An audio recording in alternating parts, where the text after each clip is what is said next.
தமிழ்நாட்டை பொறுத்தவரை ஆளுகின்ற அரசும் முதலமைச்சரும் இது போன்ற பிரச்சனைகளில் தீவிரமாக அக்கறை செலுத்தி கவனம் செலுத்துகிறார்கள்.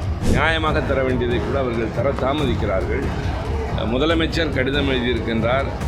அதற்கு அப்பாற்பட்டு எங்களை போன்றோர் தனிப்பட்ட முறையிலும் கோரிக்கை வைக்கிறோம். ஆனாலும் இந்த மாநிலத்தை வேறு கட்சி ஆளுகிறது என்ற மனநிலையோடு பார்க்கின்ற அந்த பார்வையை ஒன்றிய அரசு தவிர்த்திட வேண்டும். அது கூட்டாட்சி தத்துவத்துக்கு ஏற்புடையது அல்ல. நாட்டு மக்கள் தான் இதையெல்லாம் பார்த்து இந்த அரசாங்கத்தினுடைய செயல்பாடுகளை எடை போட வேண்டும்.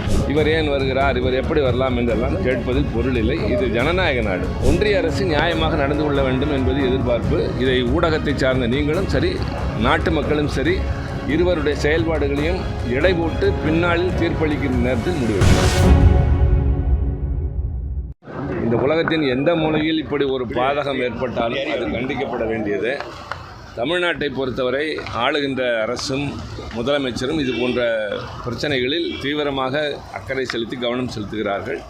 அரசு உரிய நடவடிக்கை எடுக்கும். அதே போல் பார்லிமெண்ட்டில் மத்திய அரசோட திட்டங்கள் எல்லாம் தமிழகத்துக்கு வந்துட்டு இருக்கா சார்? பல்வேறு கோரிக்கைகள் வச்சாலும் அவங்க எப்படி பார்க்குறாங்க? தொடர்ந்து நாங்கள் திருப்பி சொல்லிக் கொண்டு தான் இருக்கிறோம். நியாயமாக தர வேண்டியதை கூட அவர்கள் தர தாமதிக்கிறார்கள். முதலமைச்சர் கடிதம் எழுதியிருக்கின்றார். அதற்கு அப்பாற்பட்டு எங்களை போன்றோர் தனிப்பட்ட முறையிலும் கோரிக்கை வைக்கிறோம். நாடாளுமன்றத்தில் பேசுகிற போதும் சொல்லுகிறோம். ஒரு கண்ணுக்கு வெண்ணையும் ஒரு கண்ணுக்கு சுண்ணாமும் காட்டக்கூடாது. குறிப்பாக தமிழகத்தைப் போல மிகச்சிறப்பாக செயல்படுகின்ற மாநிலங்கள், மக்கள் தொகை கட்டுப்பாட்டில் நாம் முன்னிலை வைக்கிறோம். பல துறைகளிலே முதலிடத்தில் இருக்கிறோம். வறுமை ஒழிப்பில் முதலிடத்தில் இருக்கிறோம். மற்ற மாநிலங்கள் வட மாநிலங்களோடு ஒப்பிடுகிற போது தமிழ்நாடு பல வகையிலே முன்னேற்றம் கண்டிருக்கிறது.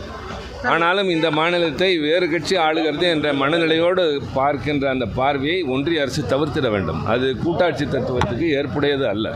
இந்த மணிப்பூர் விவகாரத்தில் அமைதியாக இருந்துச்சு மத்திய அரசு. இப்போ கொல்கத்தாவில் ரொம்ப எல்லாருமே ரியாக்ஷன் பண்ணுறாங்க. நீங்களே அதை சொல்கிறீர்கள். அதாவது கொல்கத்தா விவகாரத்தில் அவர்கள் அக்கறை காட்டுவதில் நாம் யாரும் குறை சொல்லவில்லை. ஆனால் மணிப்பூரிலே பெண்களை நிர்வாணமாக சாலையிலே ஊர்வலம் வைத்து நடத்தினார்கள். நூற்றுக்கணக்கானோர் கொல்லப்பட்டார்கள். ஆயிரக்கணக்கான வீடுகள் கொளுத்தப்பட்டன. பிரதமர் அது குறித்து கவலை கொள்ளவில்லை.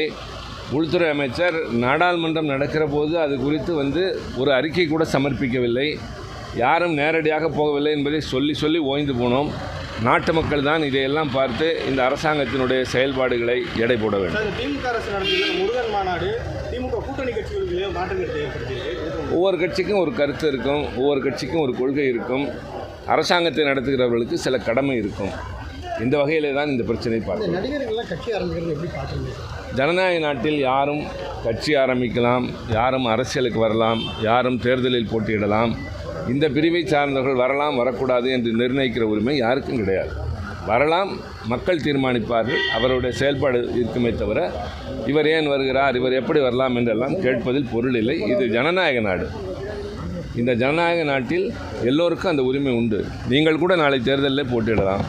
விருப்பம் இருந்தால், செல்வாக்கு இருந்தால் வெற்றி பெறலாம். அதனால் யார் எவர் என்பதை அவர்கள் பணியாற்றுகிற துறையை வைத்து பேசுவதை விட இது அவர்கள் வருகின்றார்கள். காலம் தீர்மானிக்கும், மக்கள் தீர்மானிப்பார்கள். இணக்கமாக இல்லைன்னு சொல்லாங்க. முதல்ல நான் சொன்னேன், தமிழ்நாடு அரசு ஒரு மாநில அரசு என்ற பொறுப்போடு தன்னுடைய கடமைகளை முறையாக செய்து வருகின்றது. அதனால்தான் பல குறியீடுகளில் நாம் முதலிடத்தில் இருக்கிறோம். தொழில்துறையில் முன்னேறி இருக்கிறோம், வறுமை ஒழிப்பில் முன்னேறி இருக்கிறோம். அதாவது உயர்கல்வி சேர்ப்பில் இந்தியாவில் சராசரியை விட நாம் மிக அதிக அளவில் உயரிடத்தில் இருக்கிறோம். 27 என்பது 47 என்று இருக்கிறது. ஆக தமிழ்நாடு உரசலில் இல்லை, கடமையை செய்கிறோம், உரிமைகளை எதிர்பார்க்கிறோம், கேட்கிறோம், போராடுகிறோம்.